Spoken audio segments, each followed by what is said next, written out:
오늘부터 법정 최고금리가 연 24%에서 연 20%로 낮아집니다. 서민들의 이자 부담이 줄어들 거란 전망도 있지만 금융권의 고객 고르기가 심해지면서 신용도가 낮은 서민들의 금융권 대출 문턱이 더 높아져 불법 사금융으로 몰릴 수 있다는 우려도 나오고 있습니다.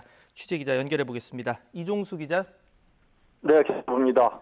네, 법정 금리 그러니까 이 법으로 이 이상은 이자를 받지 못하게 하는 건데 오늘부터 연 20%로 낮아진 거죠? 예, 그렇습니다. 기존에 연 24%에서 4%포인트 내려가겁니다.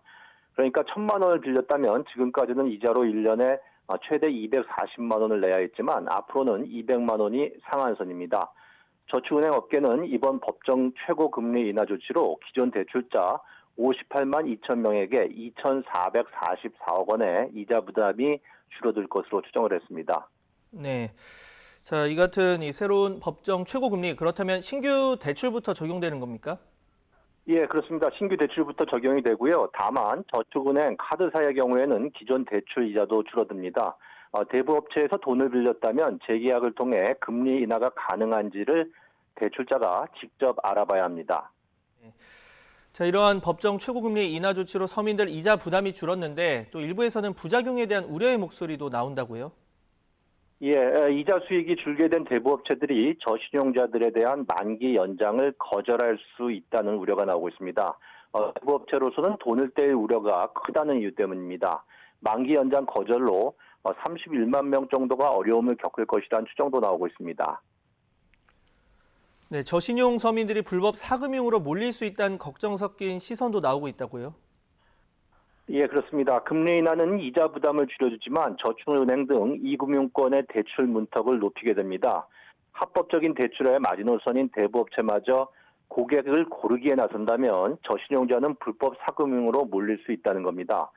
금융당국이 추정하는 저신용 대출 난민은 31만 6천 명입니다.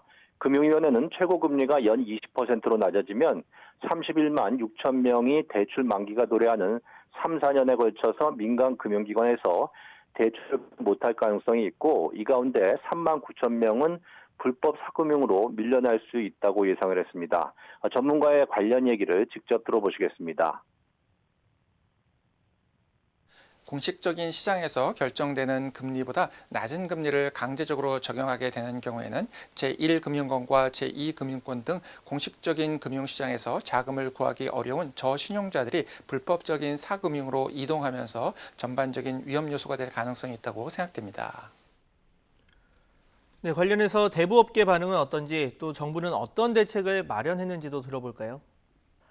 예, 대부업계는 5에서 6%에 이르는 조달금리 등을 감안하면 대부업체의 영업 한계선을 금리 24% 선으로 보고 금리가 20%로 낮아지면 신규 대출을 중단하거나 문을 닫는 업체가 늘어날 것으로 전망을 했습니다. 정부는 일단 대출 연장이 어려워진 저신용 대출자들에게 대환을 지원하는 안전망 대출을 이용할 수 있도록 할 예정입니다. 저신용자를 위한 햇살론 일치를 햇살론 1호로 개편해서 금리를 연 17.9%에서 15.9%로 낮출 계획입니다. 지금까지 경제부에서 전해드렸습니다.